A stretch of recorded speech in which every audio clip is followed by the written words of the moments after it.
The perspective of a first-person RPG is an aspect of those games that is sometimes underappreciated in the gaming world. With a first-person point of view, players are truly placed in the shoes of the characters they're playing, seeing the world through their eyes. It's a component of RPGs that pairs well with their characteristically vast environments. From this point of view, players can become easily immersed in the surrounding sites, convincing them that they're actually the ones taking the steps through these locations. The games below are RPGs that take full advantage of this marriage of gameplay elements, letting players run wild to experience their rich worlds from a first-person perspective.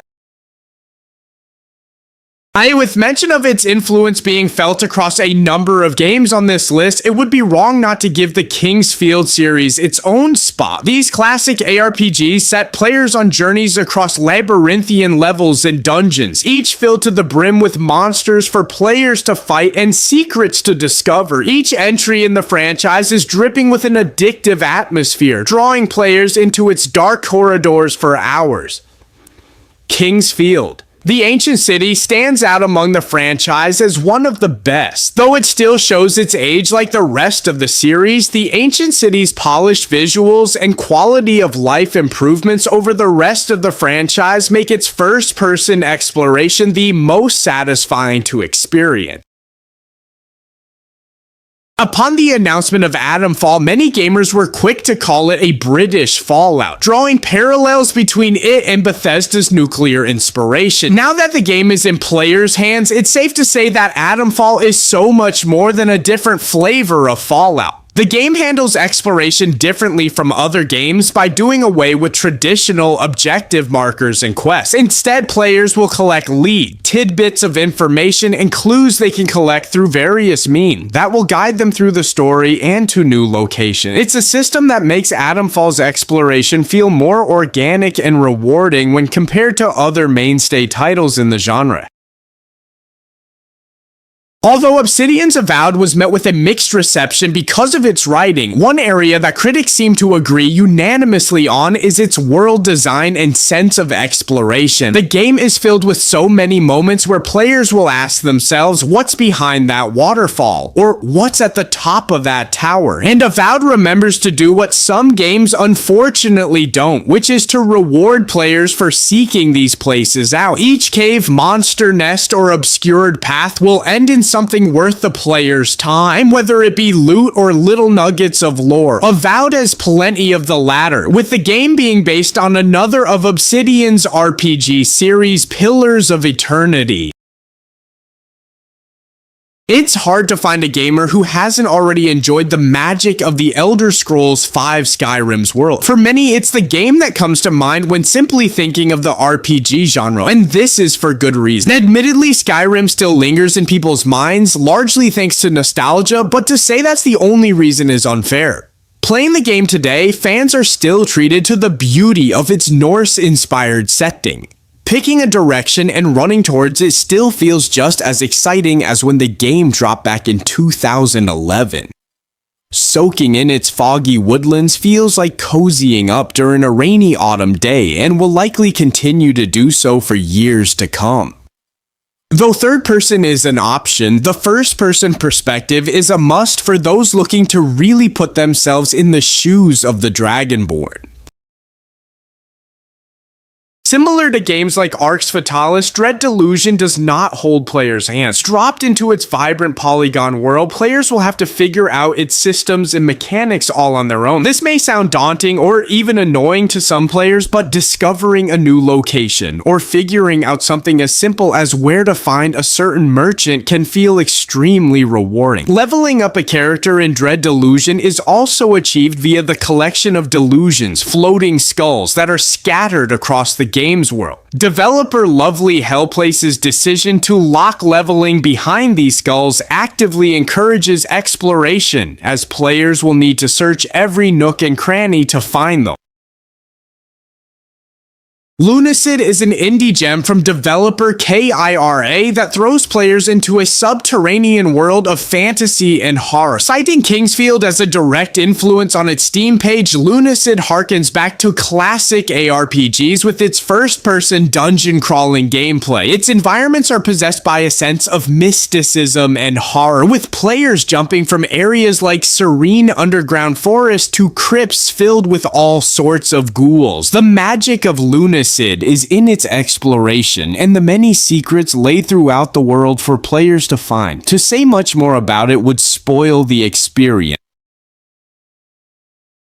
Wababoy's FlyKnight is much smaller than some of the other games mentioned on this list, with speedy players being able to complete it in just a couple of hours. But that doesn't mean its first-person exploration is without merit. As a squire of a cursed order of FlyKnights, players will descend into caves and dungeons to find the witch Lunamoth and vanquish her. Blending RuneScape visuals with Kingsfield gameplay, FlyKnight is a charming love letter to blocky RPGs, both in terms of visuals and mechanics. Turning Wheel's Barony is a voxel-based roguelike that sees players traversing levels of procedurally generated dungeons. With each run being different from the last, players will have to constantly remap floors, bar a few static areas. This may sound tedious at first, but the feeling of never fully knowing what to expect adds a layer of fun tension to the gameplay loop. Plus, though players will have to do it many times considering the difficulty of the game, sneaking around dungeons and scavenging for loot really captures the hardcore dungeon crawling experience. The way in which the first-person perspective manages to immerse players as they progress is just the icing on the cake. Set in a realistic recreation of 1403 medieval Bohemia, Kingdom Come Deliverance 2, just like its predecessor, is an excellent game for all those history buffs out there. Every building in town is constructed with impressive historical accuracy, easily transporting players to another time period as they walk through its street. Not only that, but the game's wilderness is rendered in stunning detail. Simply setting off into the woods with nothing but a horse and sword is just as alluring as following Kingdom Come Deliverance 2's story. Being able to do so from a first-person perspective is simply an added bonus. Set 20 years after the first game, Dying Light 2 Stay Human places players in a world where the Heron virus has spread globally. The resulting zombie apocalypse has made society regress into a medieval state, something that is made evident by the many wooden structures that adorn the city of Vildor, the game's main setting. Exploring the city is not only intriguing from a world-building perspective, but it's also fascinating from a gameplay one too, thanks to Dying Light 2's signature parkour mechanic. With intuitive controls, scaling a building feels just as simple and easy as walking down the street, and the first-person perspective makes the experience feel ridiculously immersive.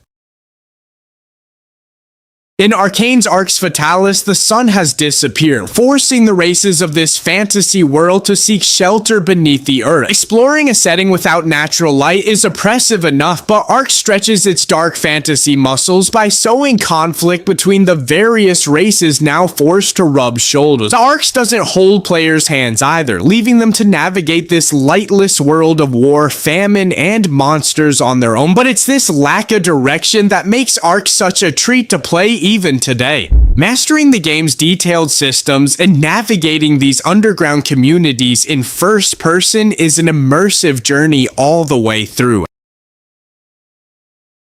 The core of Stalker 2, Heart of Chornobyl, is the environmental design of the zone, a quarantined area bordering Chornobyl that is filled with all sorts of nuclear abominations. The zone is eerily beautiful despite its destitute state, with its swathes of wilderness harmoniously contrasting its urban patches and supernatural anomalies. It's a visual aesthetic that best encapsulates Eastern Europe's post-Soviet take on the apocalyptic genre. Besides the visual delights of exploring the zone from a first-person perspective, players can also expect to come across the challenges of its hostile environment. Whether that be other humans or the zone's many mutants, besting these threats is difficult but fun nonetheless.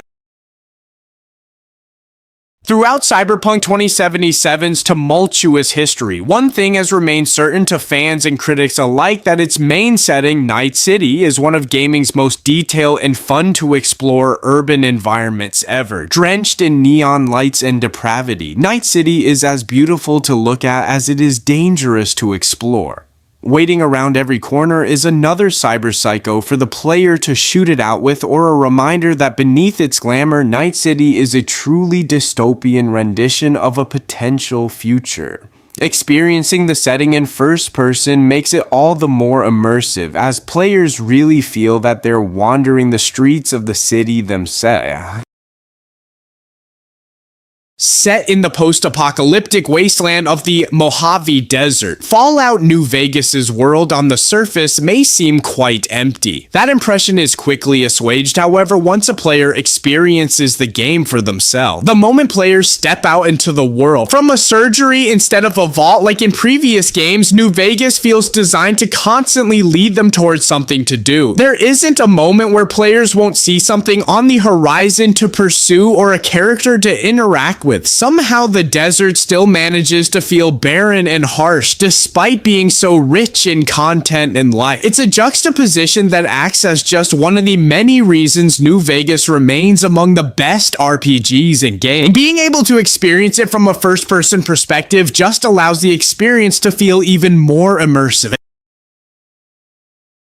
Set on the alien-infested space station of Talos 1, Arcane Studios' Prey sees players assume control of Morgan U as they work to uncover the secrets of both the station and their path. Exploring the eerie ship from a first-person perspective is a delight in itself, with its environments dripping in atmosphere and providing bits of lore for players to absorb while they fend off aliens. Where Prey truly shines, however, is in Arcane's signature sense of player agency that their games come packed with. Objectives can be approached from multiple angles, letting players lean into different tactics and follow different avenues to achieve their goal. Exploring these other paths becomes even more of a treat on multiple playthroughs, helping it remain fresh even for veteran fans.